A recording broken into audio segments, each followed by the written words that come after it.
Hello there, you're tuned in to 7Edition with me, Ras Adiba Radzi, and these are your headlines. No decision made yet to release Malaysian militant linked to 9/11 attacks from prison. No extra charges for e-hailing drivers who exceed 5-minute waiting period at KLIA 2. Murder suspect that sparked controversial extradition bill in Hong Kong offers to return to Taiwan.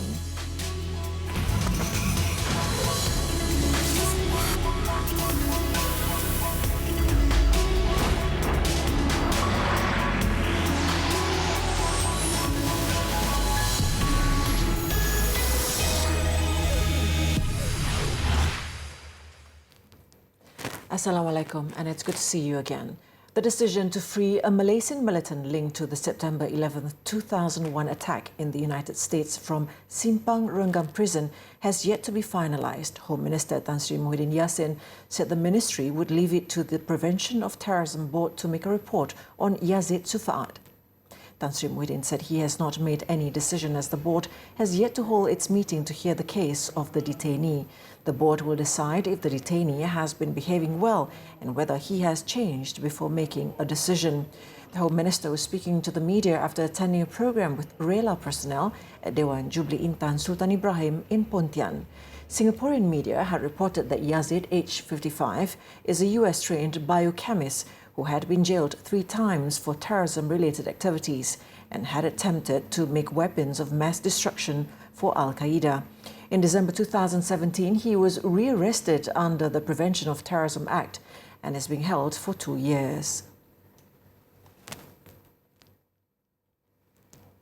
The individual responsible for the publishing of the controversial comic that was distributed to secondary and vernacular schools gave his statement to the police yesterday. So far, the police have not classified the case as a crime yet.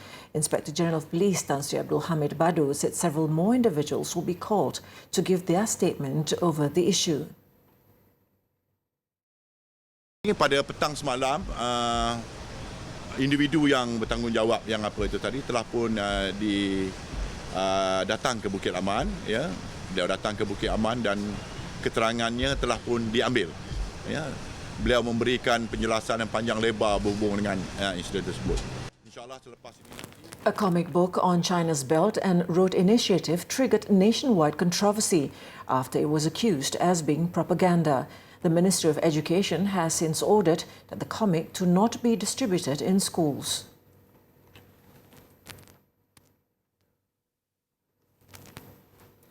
Disciplinary action has been taken against 10 officers and 33 policemen since 2014 for corruption related to smuggling activities at the country's borders. Those involved were denied promotion, fined, and had to undergo rehabilitation process. Tan Sri Abdul Hamid said police are working with the Malaysian Anti-Corruption Commission to take action against those involved in corruption. tidak ada isu tentang SPRM membuat pendedahan ni. Tidak ada isu berhubung dengan nak memalukan pilihan. Yang malu ni orang yang buat tu. Dan orang yang melakukan tu telah kita tangkap. Kita ambil tindakan. Warga PPJA yang lain yang berkhidmat dengan penuh jujur dan apa ni, siang dan malam menjaga perbatasan itu tetap akan dirahmati. The IGP also said it was not a good practice to rotate problematic officers from other units to the General Operations Force. Kesan daripada tindakan menukarkan mereka, contohnya daripada CID lah ataupun pegawai-pegawai yang menyeleweng di dalam SB ni masuk ke PGA tanpa counselling, tanpa apa, mereka terus bertindak sedemikian. Tidak ada satu kesedaran. Jadi dia inilah yang akan mempengaruhi pula warga PGA di sana. Khususnya kalau dia pegawai, ya. Tan Sri Abdul Badu said the police have requested the Home Ministry to add more men in the Integrity and Standard Compliance Department. This is to fulfill the need of the police force to increase its integrity.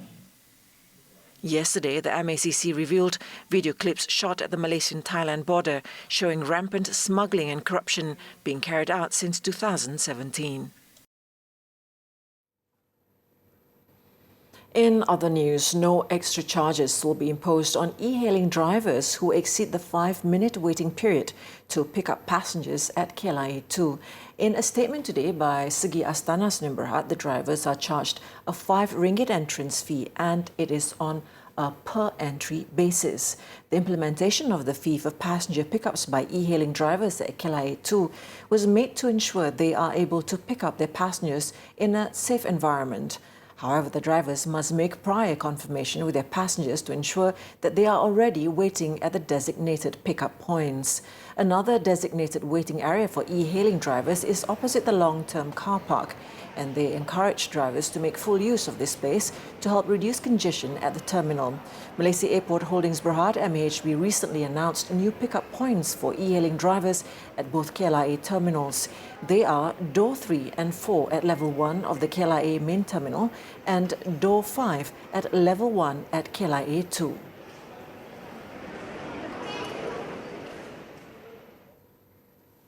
University Malaya affirmed that it is not withholding the scroll and academic transcripts of graduate Wong Yan Ki, who protested at its 59th convocation ceremony on Monday. The announcement follows the presentation of a petition by several non-governmental organizations that the university revokes the civil engineering graduate's degree due to his protest at the university's convocation ceremony. The chairman of UM's Board of Directors, Tengku Datuk Dr. Muhammad Azman Sharifadin Tengku Ibrahim, said centralised disbursement of scrolls and academic transcripts have been taking place since October 12 and will continue until Sunday. He added that while the university respected the right of every individual to exercise his freedom of speech, they also had to respect other people's rights. In light of that, the university board regretted the incident and apologised to the graduates' parents and guests for the disruption. 23-year-old Wong courted anger when he held up a banner while receiving his scroll on stage, accusing the university's vice-chancellor, Dato Dr. Abdul Rahim Rashid, of racism and called for his resignation. The Housing and Local Government Ministry has welcomed the proposal to allow home buyers opt for properties without parking space as a measure to make housing more affordable. Its Minister Zuraida Kamarudin said the move involved transit-oriented development TOD projects would push the prices of such properties much lower than their original price tags. Zuraida said her ministry will also consider allowing such projects be developed in land-scarce areas.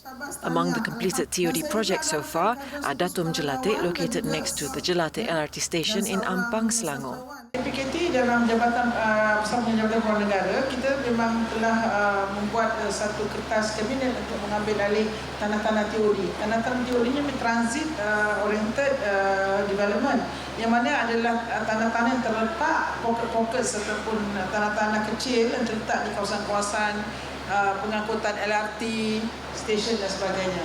Ada available 1 ekar itu kita boleh membina rumah, tapi rumah-rumah ini oleh kerana dia berdekatan dengan transportation, maka tidak perlu kita memberikan kemudahan parking.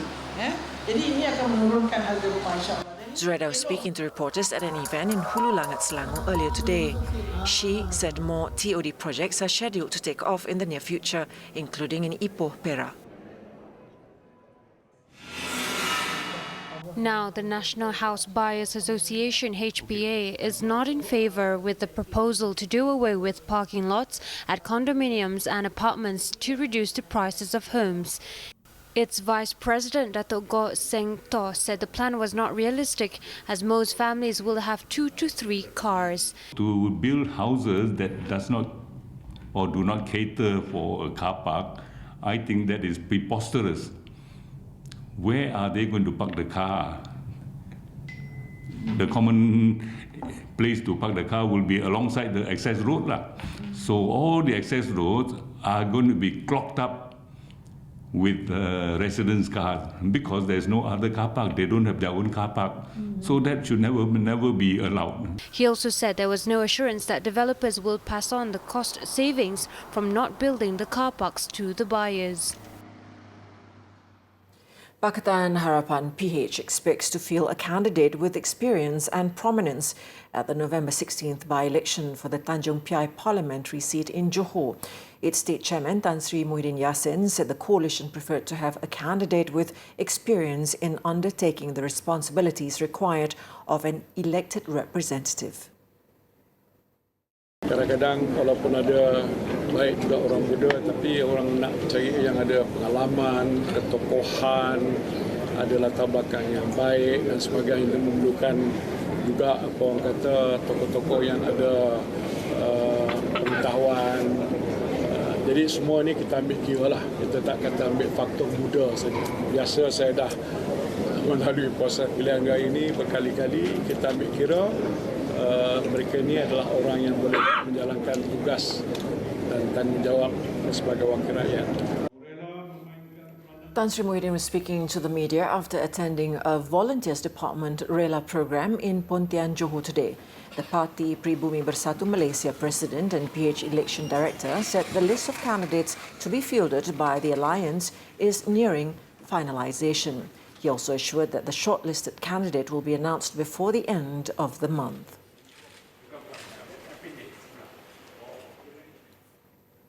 In the meantime, PH leaders have been reminded to remain steadfast in honouring the electorate's mandate given to them through the last general election. Its president, Datuk Sri Dr. Wan Azizah Wan Ismail, said every PH leader should play a part in championing the people's welfare while ensuring that the coalition remains intact. Tapi apabila kita diberikan sikit kuasa, baru je. Jangan lupa. Ada domba dan rasutan yang memecahkan angkatan kita mesti ditolak dan dihindarkan. Setiap kita mempunyai peranan dalam perjuangan ini. The PH president said this at the Jasin Branch PKR Annual General Assembly in Air Keruh, Melaka today. She also urged PKR members to strengthen their unity so as to ensure they can carry out their responsibilities more effectively. On PKR internal conflicts which gained public attention before, the Deputy Prime Minister called on party members to make a fresh start and let bygones be bygones. Let's take a short break, and when we come back, Afghanistan mosque bombing kills more than 60 worshippers. Stay tuned. I'm Ras Adiba Radzi, and you stay with us on 7Edition. A foreign worker at a factory died after he fell into a plastic milling machine at Senai Industrial Park in Johor early this morning.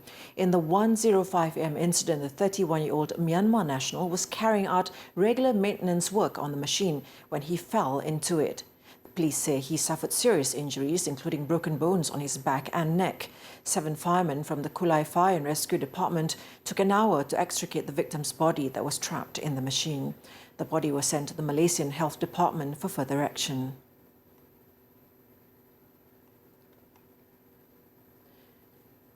A 12-year-old girl, Intan Nur Alisa Kasih Muhammad Jaiz, that had gone missing has been found. A family member had called the police to inform them that the girl had been found today at 4:30 p.m. Police said the girl was too scared to go home after skipping school yesterday and had gone swimming at a river instead. A National Urgent Response Noor Alert was issued for her today by the police after parents lodged a police report last night. Police have arrested a man in connection with the murder of an auxiliary policewoman at an apartment in Damansara Damai, Petaling Jaya yesterday. The suspect is believed to be a tenant of the apartment and the victim's former housemate. Police have applied for a remand order for the man. A relative had found the woman unconscious in the apartment on Friday at 12:40 a.m. and the unit was in a mess, but there were no signs of it being broken into. The 25-year-old victim was found with bruises on the face and body, with bleeding from the nose. Her handphone and purse were also missing. A post-mortem revealed that the woman died due to suffocation, and she was believed to have been smothered with a pillow pressed to her face.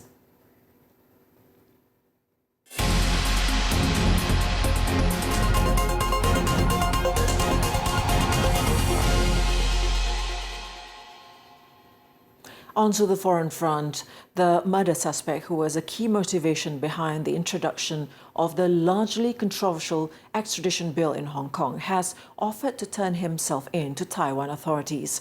Hong Kong leader Carrie Lam said on Saturday that she is relieved that Chan Tok Kai, who is believed to have contributed to months of political unrest in the country, is finally surrendering. The government revealed in a statement late Friday that Chan had written to Chief Executive Lam asking her administration to make the arrangements.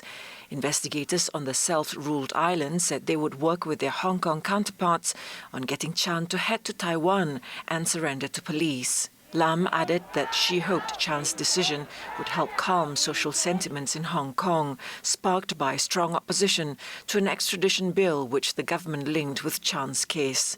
Chan's surprising decision to turn himself in came just ahead of his release after 18 months behind bars.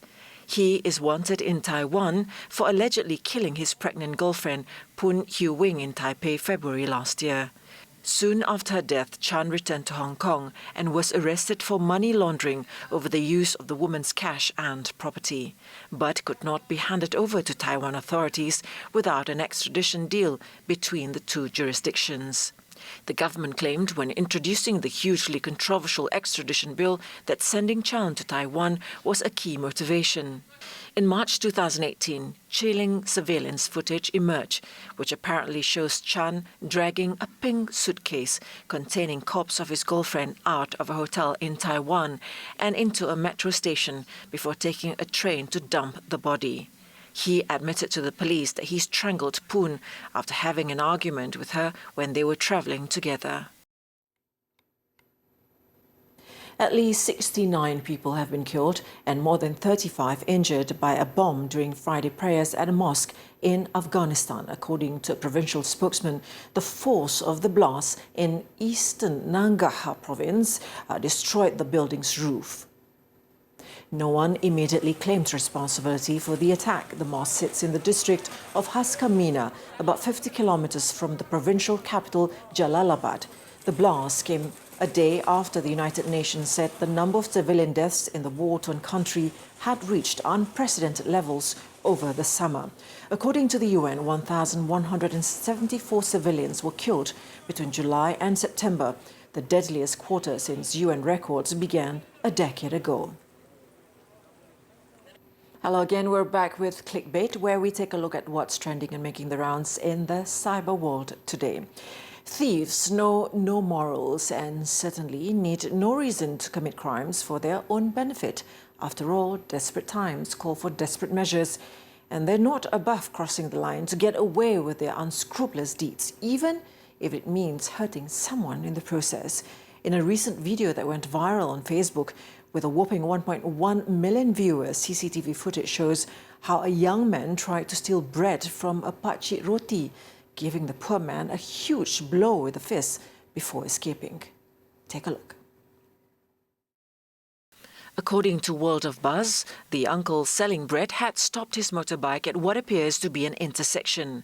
Now, from the roughly 1-minute clip, watch as one man in a red shirt comes out from behind the stacks of bread with one of it in his hand and casually strolling off. The eagle-eyed uncle quickly noticed the cunning act and ran over to gently confront the boy. The former made attempts to reach for the stolen bread but failed. Then, the poor man managed to grab back the bread but was left in pain from the strong blow to the chest. What's mind-boggling is that the young man walks away angrily without any guilt or fear about his actions, as people around stood watch. Details about where the crime took place is still unknown, and the thief is still at large. But what an unfortunate incident for a man who was kind enough to not react in rage